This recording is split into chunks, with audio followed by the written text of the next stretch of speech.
You're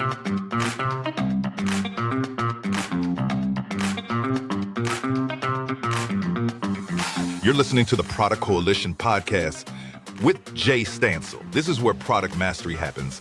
This is where careers are made. Welcome to the Product Coalition podcast. Let's go.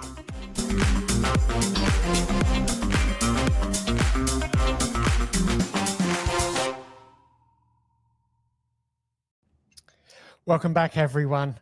Today, I'm excited to introduce you to Margaret-Ann Seger, known as MA. MA shipped decisions that touched billions of users and rewired business models at Facebook, Uber, and now Stansell. At Facebook, MA worked under Fujitsumo in the post-IPO, post-Instagram acquisition years, seeing product leadership up close while the company hit full tilt. I'd say in my own research of MA, her career-defining move came at Uber. MA pushed through cash payments when the company was built around card-only rides.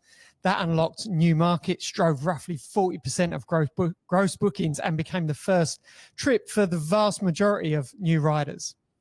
When anonymous cash trips created real safety risks for drivers in Brazil, MA made the hard call to shut it down. Growth mattered, but people mattered more. Today, MA leads product and design at Stansell. MA's helped scale it from a single customer to over 40 million in ARR with a team north of 100. Their experimentation platform now powers product decisions at companies like OpenAI, Anthropic, Microsoft, putting her at the front line of how AI is changing the craft. MA blends engineering rigor with commercial sense. She's here to argue that the top-down product management has had its day, and that better ideas rise when decision power sits closer to the work. So today's talk is in an October Halloween sort of theme, the death of top-down product management. MA, welcome to the podcast. So good to have some time with you today. Thanks for having me on, Jay. I'm excited for our chat. This is a cool hook of a title for a podcast. Let's just jump in. Where's the passion line for you around this principle of death of top-down product management? Yeah, I mean, it's a very interesting discussion. I also love the Halloween tie-in. That's fun. But I've kind of gotten to, in a way, A/B test this methodology myself at different companies.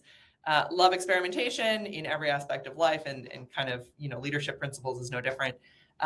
And so it's interesting. I've worked at a number of companies where this, kind of bottoms up, let the ideas come from anywhere mentality is very strong. And I've also worked at companies where there's a bit more of kind of a top-down mandate, still paired with a little bit of bottoms up, but very, top-down. And I think what I've noticed is just the results speak for themselves. If you look at teams where everyone feels empowered, everyone feels passionate, everyone's talking to customers, everyone's like in the details of the business and making, their micro decisions in the context of the bigger picture, it's just like a world different outcome, right? And so I think the company that really, pioneered this was probably kind of the Google, Facebooks of the world back in the early 2000s, right? You just had a bunch of smart engineers building. I talked to my husband, and he was working on Gmail in like 2004 and said that his manager had 55 reports. He basically never talked to him. And I think that's a testament to, like, if you hire a lot of really smart people and you unify them and push them kind of in a clear vision direction, amazing things can happen, and you don't need to micromanage the details. And I think that this era of product development where you hire a bunch of smart people and just like give them the resources to run kind of defined my early career. I came into Facebook in 2013. That was definitely the mentality. That's what I grew up with as a PM. You mentioned Fiji. Fiji is a great example of this, right? She was given the mandate of, hey, we have a news feed. We have to monetize the news feed. We had a desktop monetization strategy. We didn't have a mobile monetization strategy, and eyeballs were shifting to mobile. How do you monetize mobile? And that was feed ads. It's put the ads in the feed, as you're scrolling, right? And so I think it's like the best outcomes happen when you have a clear vision, have the set of problems, but just like hire really smart people and point them at it. On the flip side, I've worked at companies where the founder had an incredibly strong top-down vision, and it wasn't just a vision. It was like the vision, the execution plan, the parameters of how you'll execute, exactly what you'll build in every Figma file, and it just stifled innovation. It stifled excitement. It stifled just autonomy. And smart people need to be autonomous. Like, they will not do their best work if they're not autonomous. And so I've definitely seen kind of, the flip side of the bottoms up approach. And I would put myself strongly in the bottoms up camp. And that's one thing I love about StatSig right now is we're incredibly bottoms up. And any engineer in any corner of the organization, any PM, any marketer, any, biz ops person can kind of come up with our next big business line. Okay. We've covered some early first principles there. For those that have clasped their pearls and, like, well, what do we do with this? How do we implement this? One of the first questions is going to be, particularly for those founders that really want to hold on to that vision, mission, and execution, is where's the accountability going to sit when it comes to product outcomes? Then, if everyone's contributing, it could be a little bit of fear that no one's really owning anything. Yeah. So I make this sound very unfettered. This is not like everyone can do whatever they want, whenever they want, like total chaos situation. I think that this, hire smart people and empower them policy is best implemented with guardrails, obviously. You need to set a strong vision at the top of what is the North Star we're all sprinting towards as a baseline, right? Like, people can't just be pulling in different directions at a top line level.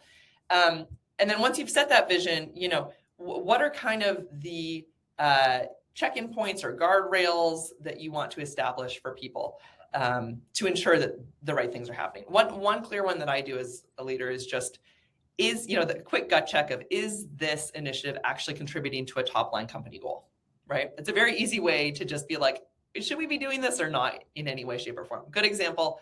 Our team was recently working on thinking about like evals and, enabling product builders to build with models and LLMs and agents, and evals is a huge part of that conversation. And it's becoming kind of an increasingly core part of the product builder toolkit. And they were thinking about this and they were like, hey, I think we should have an evals offering. It ties in really nicely with our online experimentation platform. You can run evals in the background while you're testing on real users and compose outputs that are basically real business metrics alongside eval metrics. They made this whole pitch and it was like, that's amazing, but this is a totally different direction for us. Like, we have not done this historically. And so the quick gut check for me was, but does this contribute to our top line mission and goal as a company? And the answer in that case was yes, right? Because our mission and goal is to build, the product development platform so that you can build with data, right? Empowering builders to build with data. And this solidly fits into that, right? And it's definitely a different take, but I would argue that it's just an evolution of the product builder toolkit. It's the 2025 edition, right? And so I said, this is cool. This is awesome. Like, let's go, let's explore it. But also let's find an easy, cheap way to test whether this is going to work or not. And so they almost did a painted door test where they put up a little like landing page on LinkedIn and said, hey, we have this product in beta. Who's interested? Join our wait list. And there was a ton of demand. And that was good validation that, like, okay, this contributes to the company goal and there's real market demand for this. Okay, cool. Now you have license to go and run with this. And we've thrown engineers at that, thrown designers at that, resourced it, steadily. And I have been relatively hands-off because I'm like, okay, cool. Smart person running this. They know what they're doing. I'm giving them resources and enabling them. But we've also like confirmed the guardrails that this is actually going to accrue to the top line business. So circling back, I would say it's, setting that top line vision and having that be really crystal clear and then implementing the guardrails and kind of checking in on them, right? You have to parameterize the problem. The guardrails are one of the things I want to jump into a little bit more, particularly around prioritization.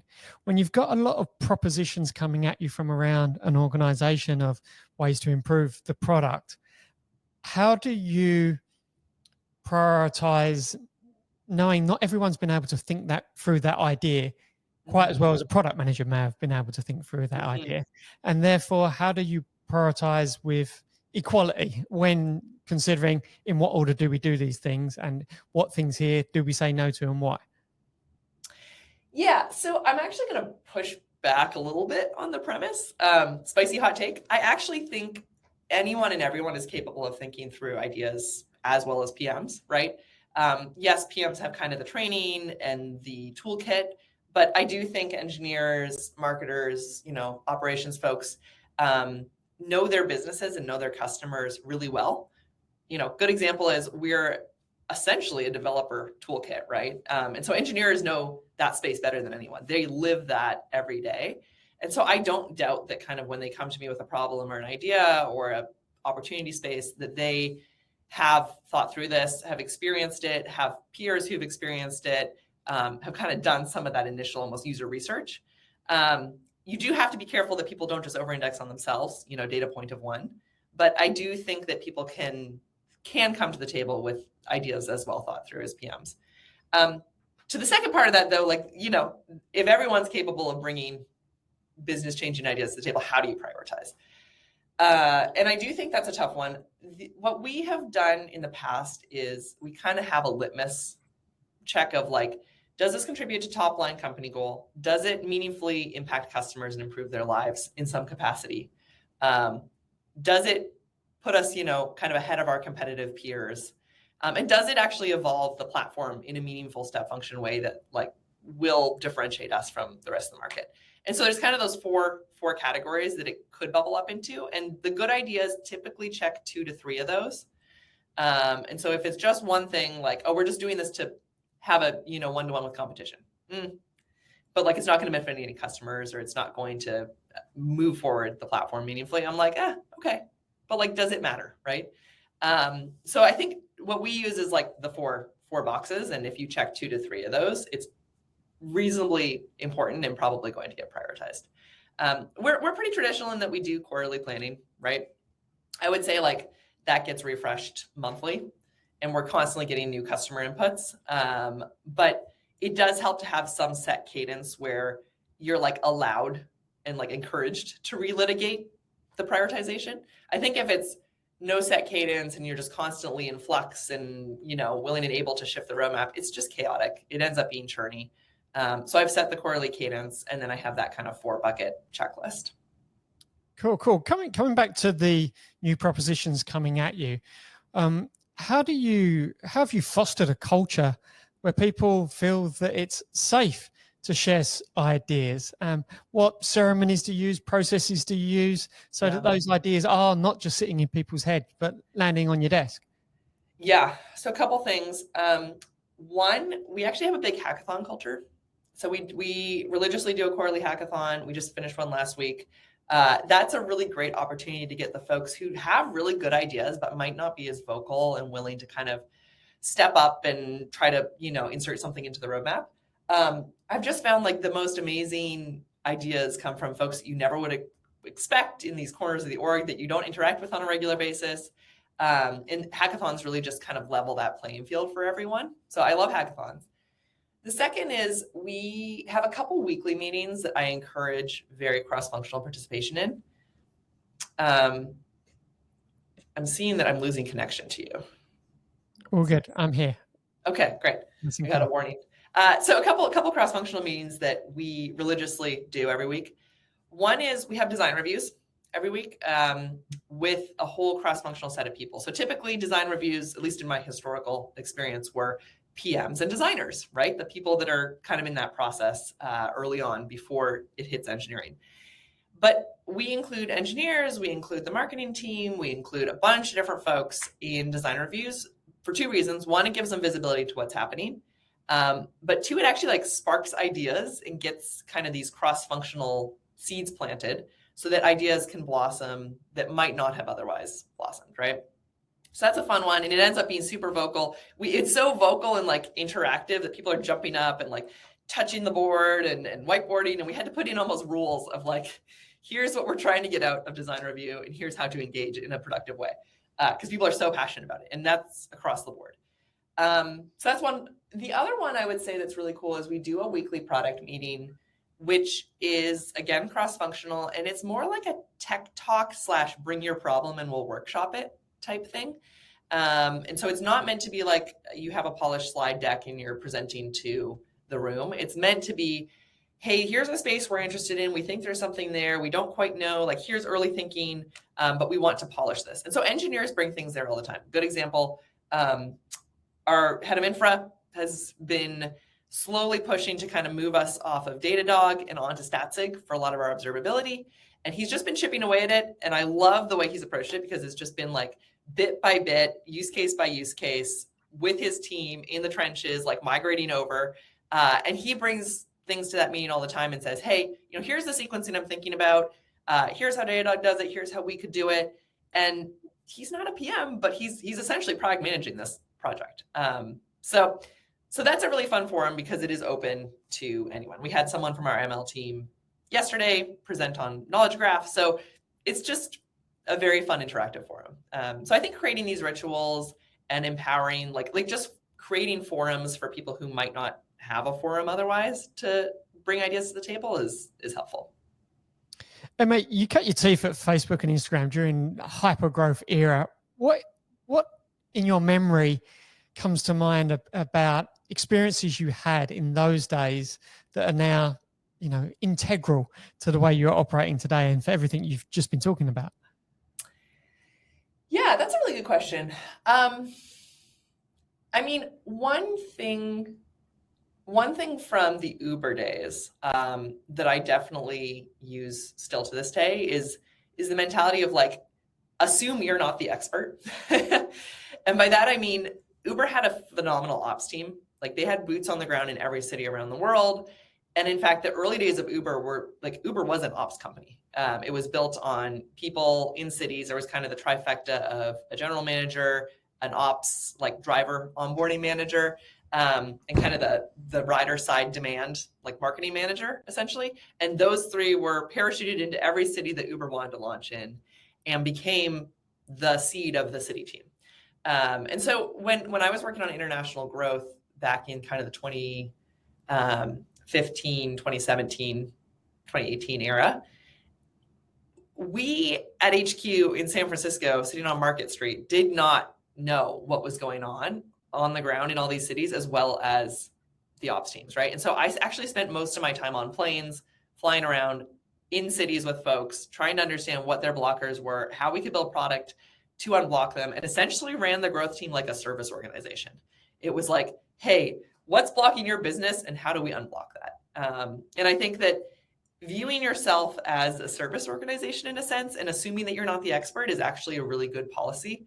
That also scaled, at Facebook and Instagram, right? It was, hey, growth team, right? Like and I'm saying growth team, core Facebook growth team. We don't actually know what works and what doesn't work. You guys have been at it for 5-7 years, right? You have all these growth hacks from core Facebook. What can we apply to Instagram? Here's the dynamics of the network. Here's what's the same. Here's what's different. Like, what should we think about? And not having an ego about it coming in. So I do think that that's something that has scaled really well and continues to be something that I deploy today. Like, I don't think anyone likes a leader coming in with a top-down agenda with zero context. If you view yourself as a service organization and have some humility about it, I think it goes a long way. So that's one thing. Nice. When I was researching you, Emma, this story around Uber in Brazil came up and the shutting down of a key growth driver, which for me puts some principles in responsibility over metrics. How are you addressing that same responsibility over metrics in the world of AI right now? Because I'm sure it's at the front of many people's mind. Yeah, that's a tough one. The problem with AI is we don't quite know what the edge cases are yet and what they will look like. And even the big, foundational model companies don't know, right? They're running into things that are edge cases, that are hairy, that they haven't encountered before, and putting new safety safeguards in place in real time. I do think a lot of the principles have to come back to the top, essentially. It needs to be that you are explicitly creating AI for good or creating AI to unblock humans. You're not creating AI to make money. You're not creating, features that simply are for business outcomes. They're actually for humans. And if you start from that principled approach, I think it goes a long way. I know Anthropic has been very, very vocal about this. Like, this is their entire positioning. And I think it's something that like all the companies need to figure out how to work into their core DNA and talk about regularly. Because I think if you talk about it, it reinforces it. If you don't talk about it, it's just a platitude. So for me personally, I think like to come back to the metrics versus AI, end of the day, I think AI is just so early right now that it is a tool in the toolkit that helps drive metrics. We haven't seen it yet directly compete with metrics. Like me at Statsig, I'm not in a position where like Google, for example, is seeing AI directly compete with or potentially compete with their core business. I'm not in that position yet. It's actually just a supercharger for us. And I think there are some businesses where it will be competitive, and there's other businesses where it is just accretive. And I'm lucky to be in the latter personally. Nice. In a similar vein, particularly with some of the businesses you've been at throughout your career, I'm keen to learn, MA, how have you brought legal in or along product development? Because some of the names you've worked at have pretty significant legal teams and a lot of cases on their table at any given point, and they're trying to reduce the number of legal cases. So how, as a product manager, do you find is the right time to bring legal in? And how do you sort of share that journey to ensure that they're buying into whatever it is you're trying to achieve? Yeah, so product counsel is an awesome, I just want to talk to like that genre of legal particularly. They are usually really, really awesome because they're incentivized to help unblock product and partner with product, and not necessarily be the, Debbie Downer coming in and saying, oh, you can't do this, you can't do that, you can't do this, you can't do that. And so I've been really lucky that I've worked with amazing product counsel, and that's why I view it as like a partnership function and not kind of an adversary. And so what I do is, honestly, I'm kind of just best friends with product counsel, and I'm swinging by their desk regularly. We're grabbing coffee. We're talking about things that are going on, even if it's not relevant to them, and just kind of seeing that, like, hey, this is happening. This is happening. Blah, blah, blah. Good example is, we are in the data business, and there's a lot of questions from customers about, will you train models on our data or not? Which is a very valid question. And we were kind of seeing this start to poke up in, sales conversations, but it wasn't really a blocker yet. And no one really wanted specific things in contracts, but it was like clearly coming around the corner. And so we, sat down and actually thought about, what are our principles here? And again, it's like human-centric. It's like, how does this accrue to the customer's outcomes? How does this help them? Should we do it because it helps them or because it helps us, right? It should always be because it helps them. And so we built some principles around that and figured out how to update our contracts accordingly. And it was good because it basically was something that we addressed before it ever became a fire. And I think you can only do that if you have a really good relationship with your product counsel and you're viewing them as a partner, and you're not kind of scared to come to them at the last minute.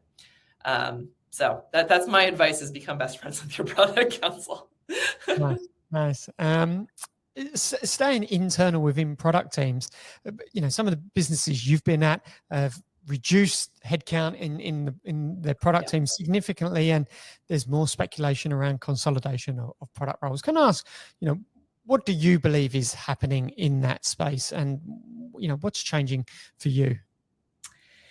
Yeah, this is the classic, are we collapsing the roles question? So it's a good question. The reality of what I'm seeing, and again, I'm just kind of speaking about my personal experience so far, boots on the ground. There is a narrative at a high level that, roles are just going to disappear, and now one person can be full stack everything. And I think that's true for like getting an early product out or a prototype or like an idea to fruition. I don't necessarily think that's true quite yet for shipping production grade, high quality products at scale. What I am seeing is that each individual function is using AI and it's supercharging them. And so as a result, the whole end-to-end process moves faster and you can just do more, like the throughput increases. I think if you wanted to collapse the talent stack entirely and have one person be every role, you're then going to deal with that person not being an expert at 9 out of the 10 roles they're taking on. And it's actually going to slow down progress. What you're better off doing if you want to optimize throughput is have every person just deploy AI to accelerate their own function. And then the whole thing moves forward faster, right? So it does feel like I'm seeing, engineers using Cursor. I'm using Figma Make for prototypes to get ideas just to a point where we can actually discuss them faster than writing a giant PRD with vague language. And as a result, we get to a concrete answer of a proposal faster, and then the engineers can build that faster, and then it gets into customers' hands faster, and you're just unblocking every part of the pipeline, right? It's almost a growth problem in a sense. So I think that's actually the future. I don't think every role is going to disappear. I think that's scare tactics, and it's a natural reaction, but I don't think we're going to see that anytime soon. Nice. I think I completely agree. The velocity of achieving the roadmaps, achieving the goals is there to be realized at a much faster speed now. Can I ask, since everyone's got a new tool stack that they're using for prompt to prototype, and engineers are now jumping into Figma and doing some designs of their own, etc. Coming back to this death of top-down product management, what are the new anti-patterns of that?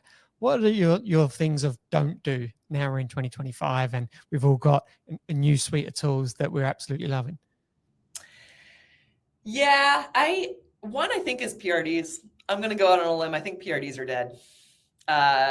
It's a long document. Words are vague.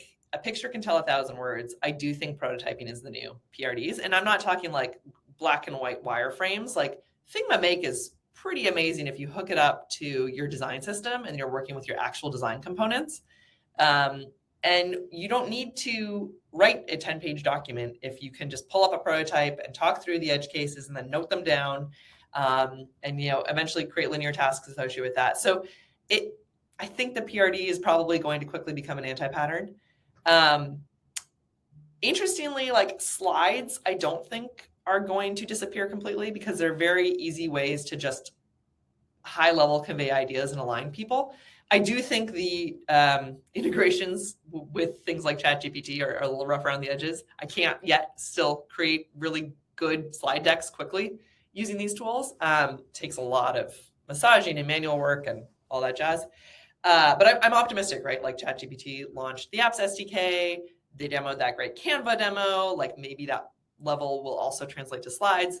So I think slides have a little bit more life. Other than that, I do think one workflow that is going to change a lot is support.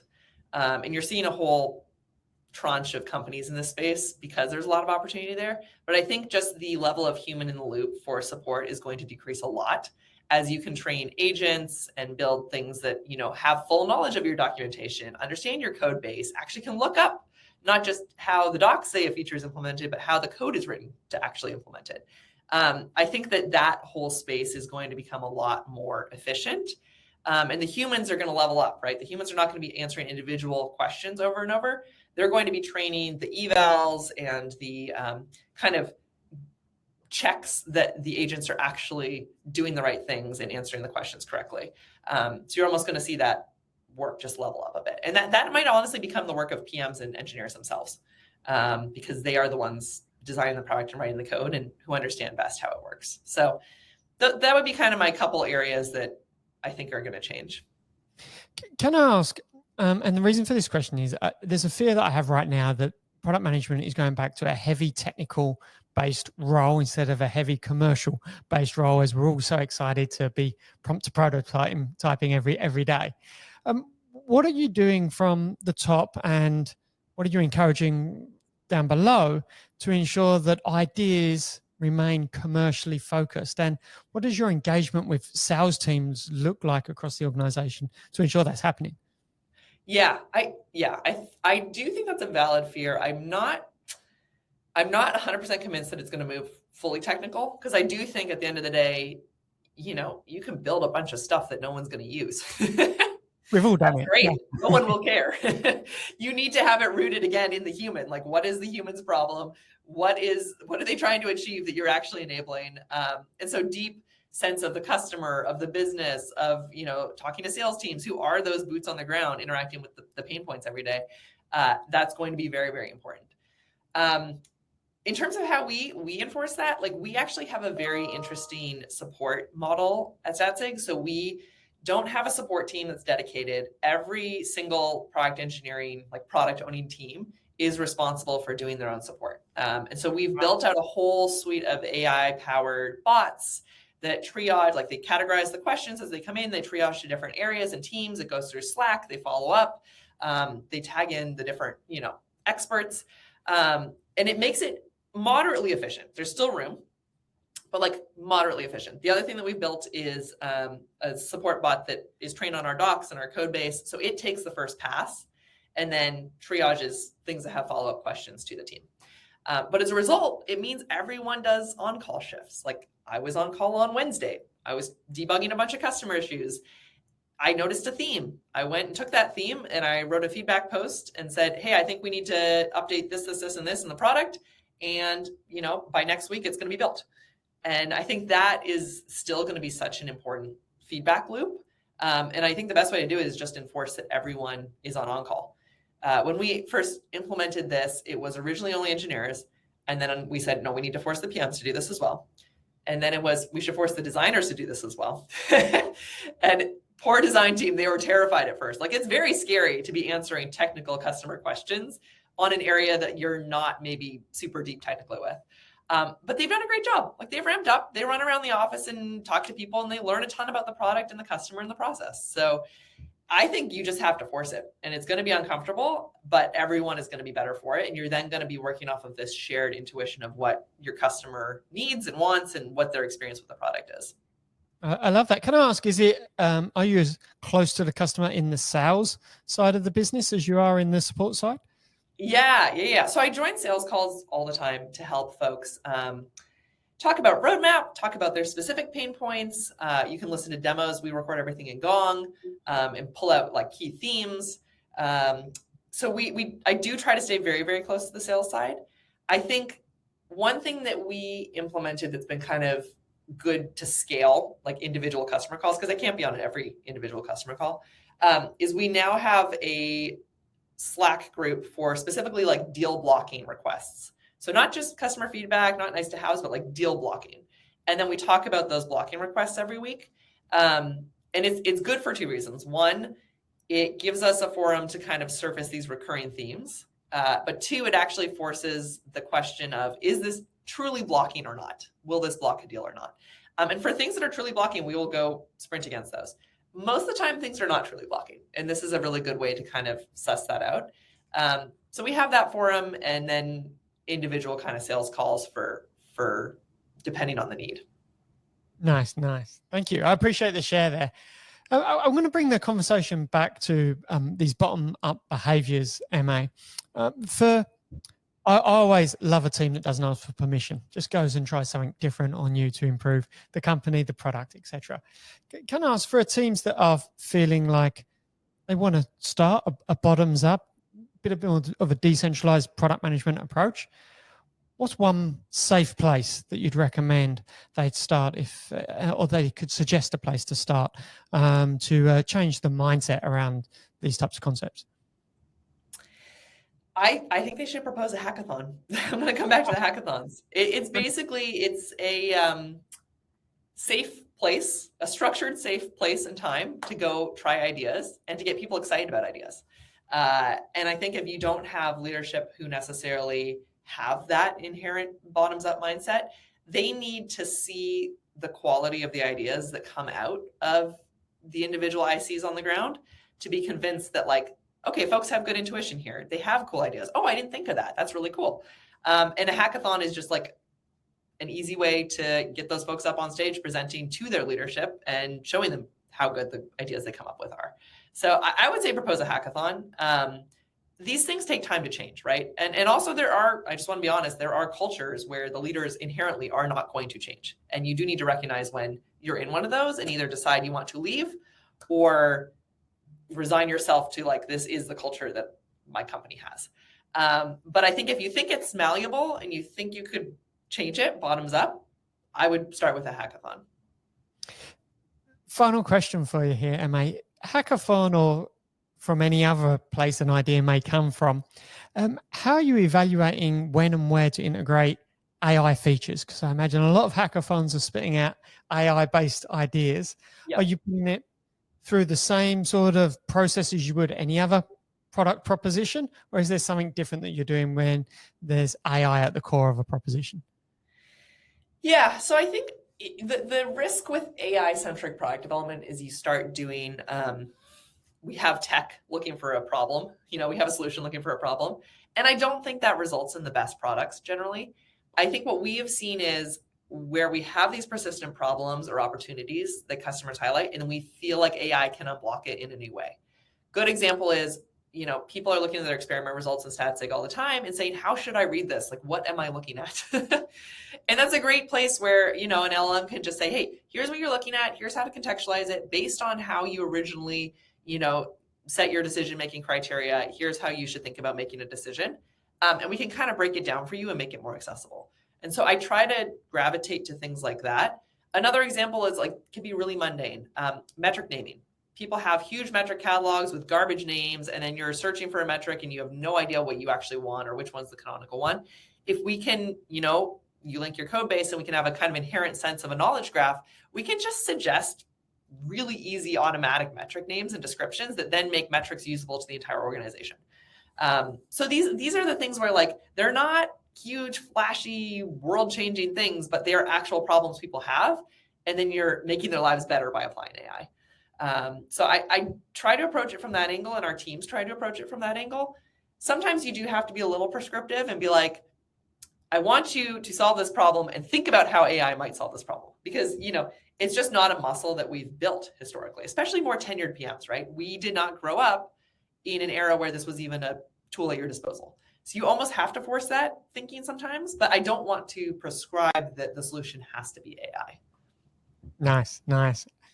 Emma, I really enjoyed the session today, from discussing some of your early career adventures to some of the practicalities of how you're providing leadership at Statsig. I really appreciate you coming on and sharing some of these stories and opinions and points with me and the audience.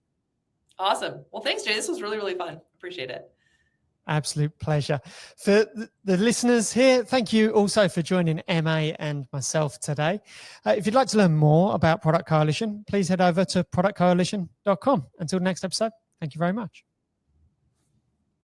And that's a wrap for today's episode of the Product Coalition podcast, hosted by Jay Stansell.